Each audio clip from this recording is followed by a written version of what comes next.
savez-vous laquelle? Porte la croix. Porte la croix. Porte ta croix. Au moins, porte cette croix-là. C'est de pas être un chrétien transformé, comme on dit, si conditionnel. Si. Hein? Si tu es un chrétien, tu vas porter un fardeau. Il y en a qui portent différents fardeaux. C'est correct. Tous les fardeaux que le Seigneur peut déposer sur toi, parce que j'ai des bonnes nouvelles. On n'ose pas demander des fardeaux. On n'aime pas ça, porter un fardeau. Qui aime ça, porter un fardeau? Hein? Quand ta mère dit, va chercher ci, va chercher ça, sors les vidanges, ta femme ou ton mari. Des fardeaux, on n'en veut pas. On n'aime pas ça. On ne dit pas, hey, youpi, gloire à Dieu, j'ai un fardeau à porter. Non. Oh, un fardeau, les poubelles. Tu sors tes vidanges. Hein? Puis là, tu vois, ah, tes vidanges, ça fait un dégât, ça fait découler ça. Tu vas chercher ta des fardeaux. On n'aime pas ça, les fardeaux. Puis à cause de ça, maintenant, le Seigneur, on n'en demande pas de fardeau. On a peur. On a peur de demander un fardeau, de peur qu'il soit trop lourd. Come on. Hein? On n'aime pas les fardeaux. Mais j'ai des petites nouvelles pour vous. Jésus a un fardeau pour vous. Mais encore mieux que ça, dans Matthieu 11, 28 à 30. Oh, gloire à Dieu. Quelqu'un dit Alléluia. Amen. Amen. Encouragez-moi un peu, là. Un petit peu de vie. Venez à moi, vous tous qui êtes fatigués et chargés. Combien sont fatigués et chargés ici? Comment? Une personne, deux personnes, trois, quatre, cinq. OK, bon. Je vous donne du repos. Prenez mon joug. Souvenez-vous, j'ai parlé de son joug, hein, il y a quelques temps. De son joug. Et recevez mes instructions, car je suis doux et humble de cœur. Et vous trouverez du repos pour vos âmes. Car mon joug est doux et mon fardeau est léger. Le fardeau de l'Éternel est léger, il est doux, il est bon. Le fardeau du roi des rois. Hey, c'est un privilège lorsque le roi te demande de faire quelque chose. Tu sais, quand tu es sous autorité, quand tu as un boss, tu as un patron, tu as une patronne, elle te dit quelque chose à faire, tu le fais, hein? Tu y vas à course. Puis quand tu admires en plus ton leader, quand tu admires ton patron, quand tu admires ce qu'ils ont fait dans la vie, puis wow, je vais être comme eux autres, et là tu es prêt à cirer le soulier, tu es prêt à tout faire. Si tu vas chercher un verre d'eau, tu vas chercher un verre d'eau. Tu vas au dépanneur, vas-y au dépanneur. Peu importe c'est quoi tu le fais parce que c'est un honneur. Hey, quand Jésus te donne un fardeau, c'est un honneur. C'est un honneur de porter le fardeau du roi, le joug du roi. Il est doux, il est bon, il est léger. Let's go, réveille. Réveille, peuple de Dieu. Réveille. Demande ton fardeau. Demande ton fardeau au Seigneur. Demande, découvre-le, vois-le, entends-le, dis-le. J'étais pour vous parler sur l'onction du voyant. Puis ça, moi, je ne sais pas pour quelle raison, c'est peut-être juste pour moi tout ce temps-là, mais je m'accroche à ça. C'est que tu peux voir, entendre et dire.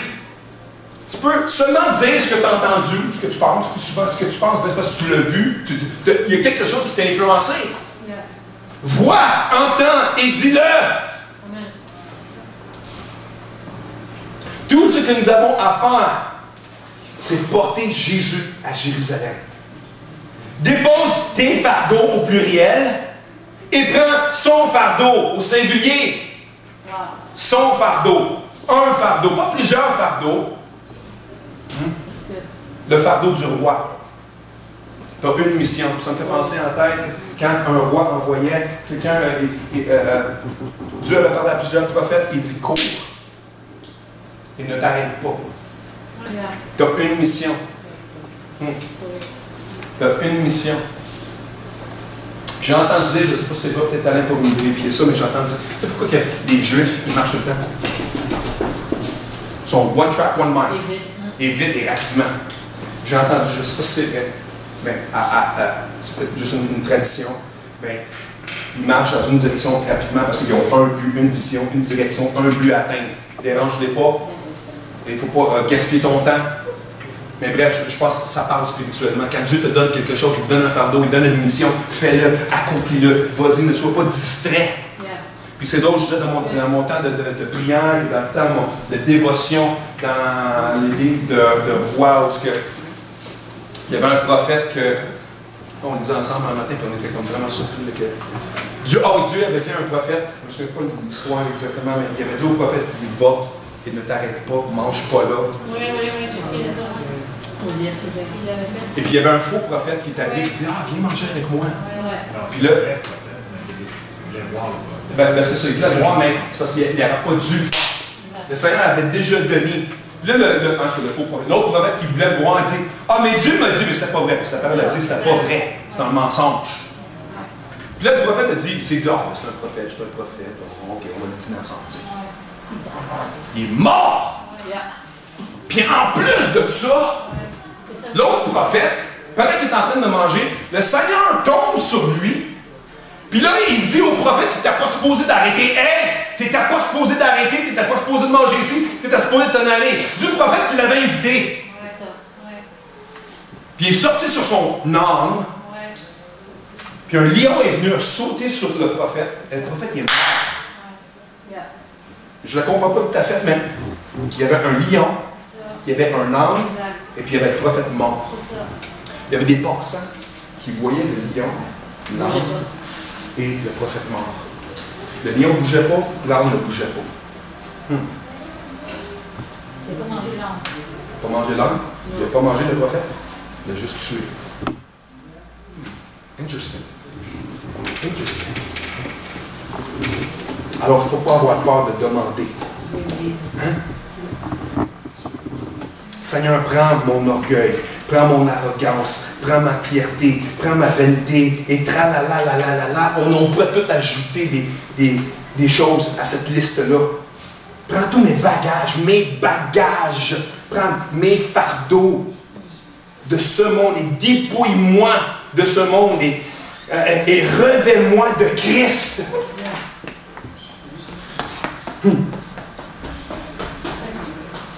C'est intéressant que les Juifs considéraient, je l'ai dit tantôt un petit peu, que les ânes ne sont pas cachères. Okay? Avi avot hatuma. Impur et extrêmement impur. Wow.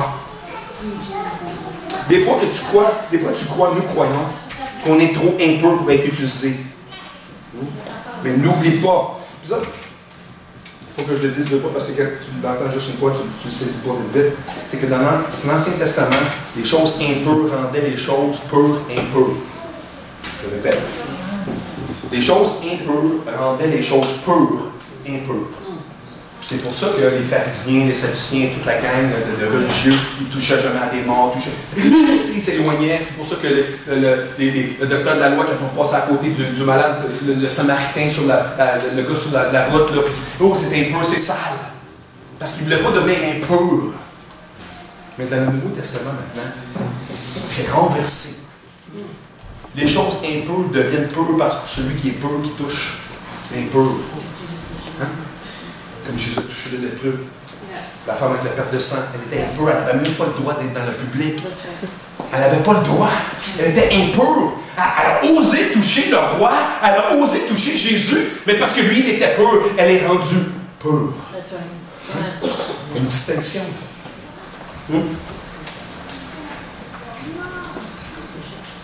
Les choses pures rendaient les choses impures. Un âne domestiqué ou brisé, si on veut dire, est un animal miséricorde se rendant obéissant, dites avec moi, obéissant à son maître. Il ne faut pas fuir le brisement. Il ne faut pas fuir le brisement. Ça fait mal, le brisement. J'entends, ma femme m'a répété une citation que wow, j'ai trouvé super écœurant d'écouter une émission des pasteurs espagnols, je ne sais pas trop où, whatever. Et puis, il dit quelque chose qui m'a saisi. Il dit une clé. Il dit, on a tous des clés, right? Et on doit aller chercher la clé à quelque part. Et lorsqu'on va chercher une clé chez Canadian Tire, d'autres places, on amène avec nous un master. On amène un original. Tu ne peux pas faire des clés sans un original. Et puis là, y en a-tu qui ont déjà fait faire des clés? Tu sais, quand tu es jeune, tu vas à l'école, tu vas faire ta première clé, tu rentres dans une maison, tu vas ta chambre du coup. Mais quand tu vas faire la clé, et puis la ça sort la poussière, le son. Là, ça va-tu finir? Là, quand tu regardes la clé, des hauts, des bas. Yeah. Des bas. Dans la vie, pour que nous puissions ouvrir des portes, notre clé doit être travaillée. Elle doit être grindée, comme on dit en anglais. Il faut qu'il y ait des flamèches, il faut qu'il y ait du brisement, il y a des morceaux de métal qui revolent. Parce que ta clé, elle ne sert à rien si elle n'a pas été travaillée. Elle ne sert à rien si elle n'a pas été brisée. Elle ne sert à rien si elle n'a pas été aiguisée. Le fer aiguise le fer. Un autre passage de la Bible vraiment intéressant. Quand on lit la Bible, on trouve des trésors. Yeah. Amen. Le fer aiguise le fer.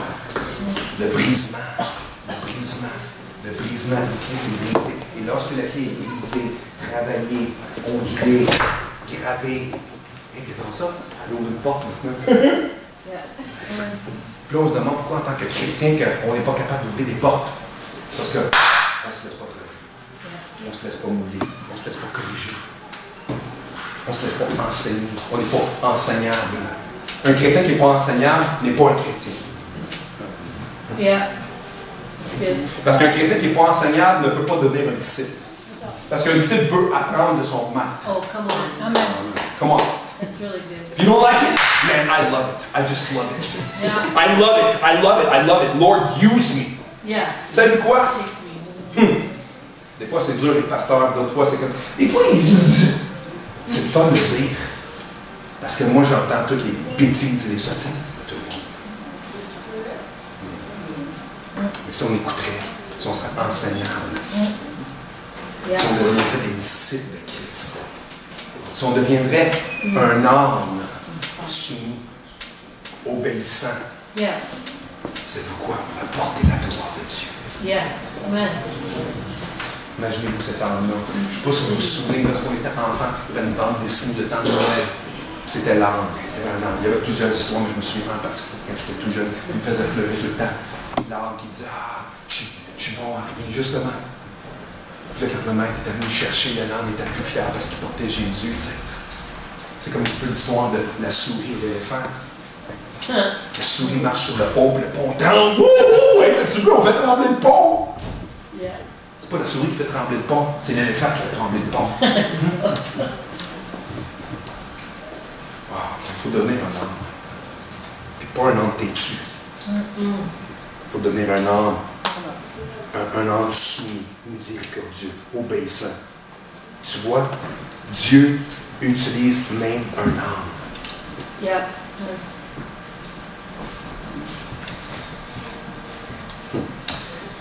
Je parlais tout le temps de la loi de Mitzvah, les 613 lois hébraïques.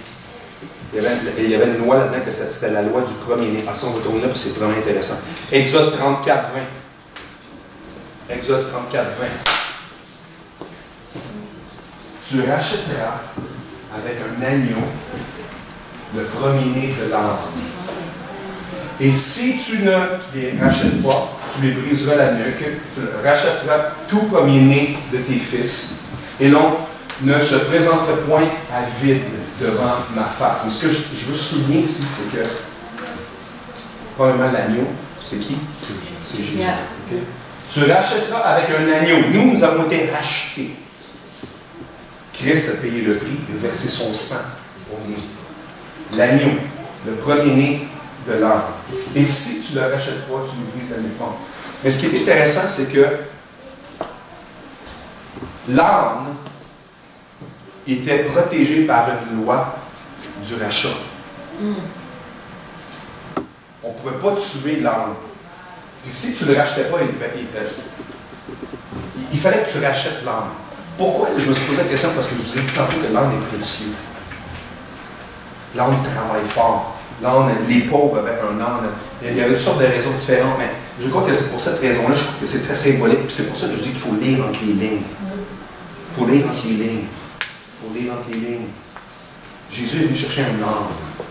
Nous sommes comme un âne. Des fois, on est têtus. Il y a toutes sortes de choses dans notre vie.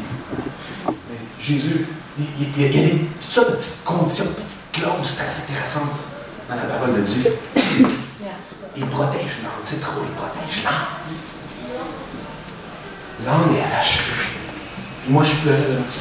Je réalisais tout ça. Je suis cet homme racheté. Je suis racheté. Puis Seigneur, j'ai le privilège de porter ton fardeau. J'ai le privilège. Parce que dans ma plainte et ma complainte, je dis, Seigneur, à quoi bon, je sers, Seigneur. Il dit, tu me portes sur ton dos. Wow. On est dans cette clause spéciale-là. Un homme racheté. Wow! L'homme qui était impur, considéré impur. Imaginez-vous, peut-être qu'il y a du monde qui va dire, qu'est-ce qu'il fait sur un homme? Mais Jésus est pur. Il rend ce qui est impur, pur. Wow, that's good. Vous êtes rendus purs, peuple Yeah. de Dieu, enfants de Dieu, fils et filles. Yeah. Vous êtes rendus purs parce que Jésus vous a rachetés. Il vous a rachetés. Dans Marc 11, 2,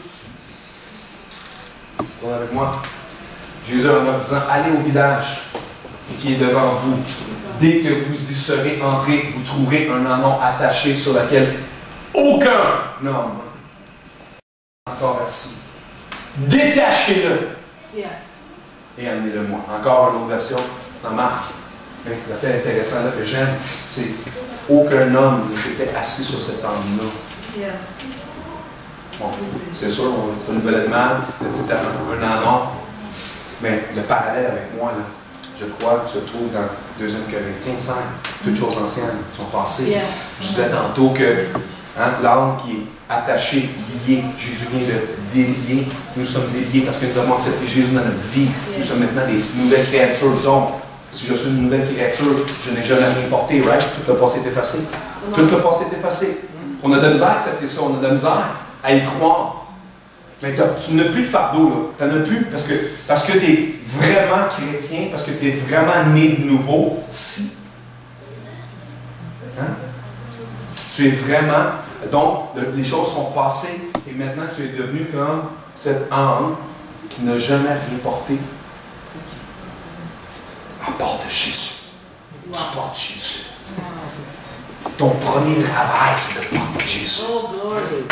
La gloire. Yeah, come on. That's really Personne ne s'est encore assis sur lui. Détache-le. Le seul fardeau que Jésus veut que tu portes, c'est lui. wow. Hein? Pas des fardeaux, un fardeau. Yeah. Amène-le à Jérusalem.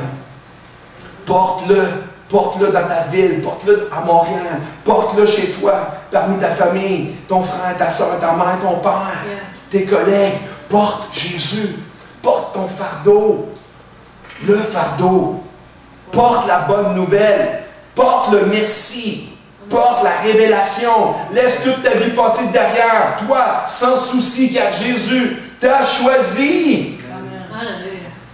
Jésus t'a choisi, oui, toi. Toutes choses anciennes sont passées.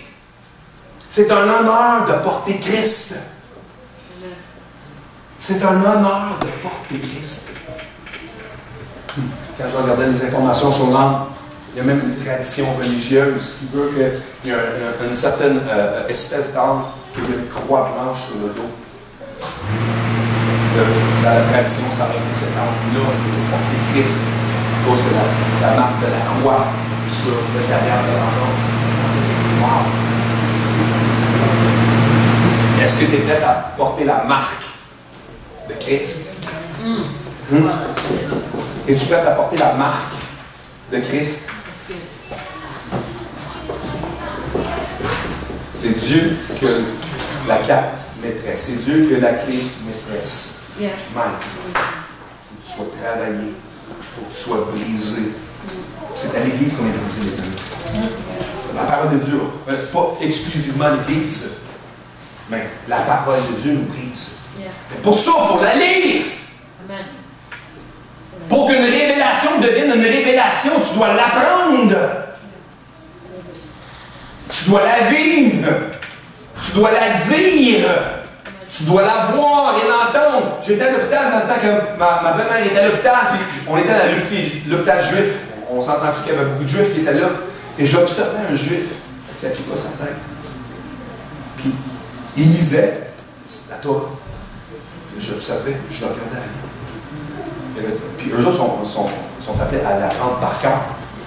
Hein? prendre par terre. Là, je le voyais, il répétait. Il tournait la page. Puis il lisait. Puis il met constamment la parole devant eux. Constamment. Hey, je disais pour le fun, allez voir juste pour le fun. Va sur Wikipédia, puis tape les 613 lois des Juifs. Vous allez tomber à terre!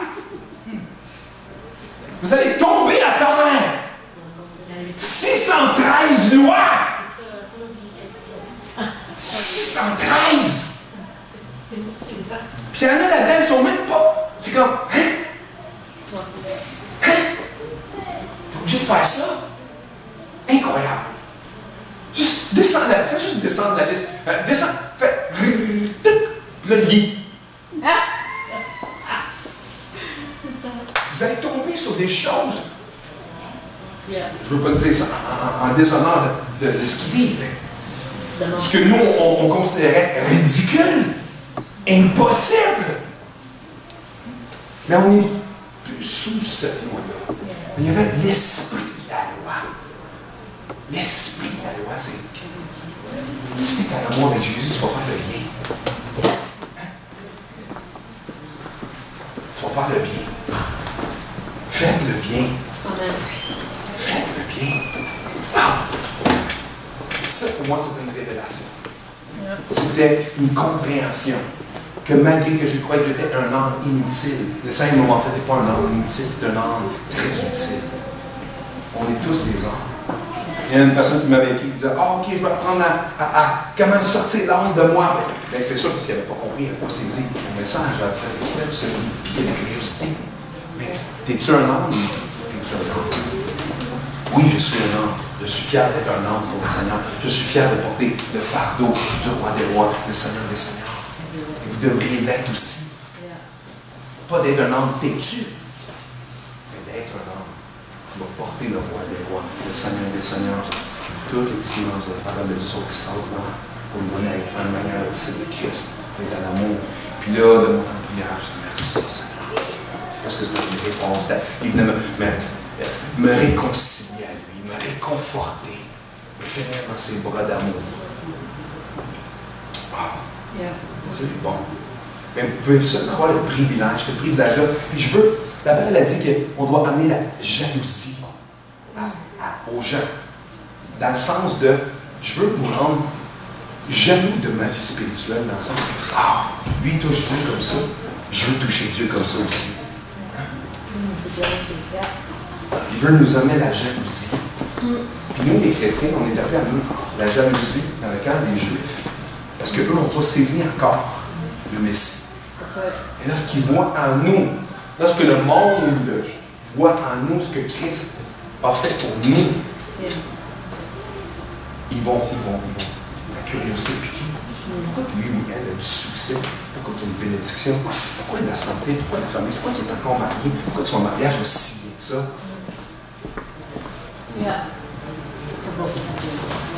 Ça va vous provoquer, je veux vous provoquer, le peuple de Dieu, à être en la présence de Dieu.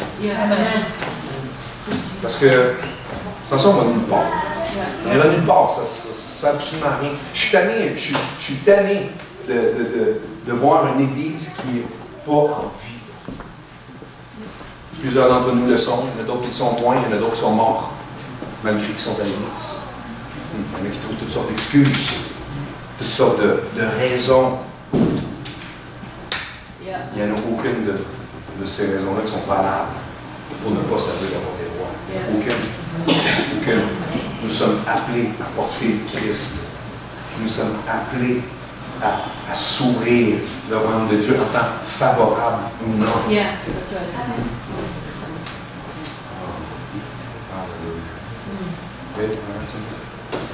On va se lever debout ensemble, on va tenir en prière avec ça. Hallelujah, Jesus. Ora baka prototoro lo bosso compra il vestito tocco della passata compra quinta la passata tocco Nimbro prototoro lo bosso Hallelujah, Jesus. Hallelujah, Jesus. Seigneur, je prie maintenant pour ce peuple, Seigneur. Je prie pour ce peuple, Seigneur. Voici tes âmes, tes âmes, Seigneur. Mais je le dis avec tout honneur, toute gloire et toute grâce qui accompagne le fait, le privilège de pouvoir te porter, Seigneur. Le privilège de te porter. Je prie que tous puissent avoir la révélation.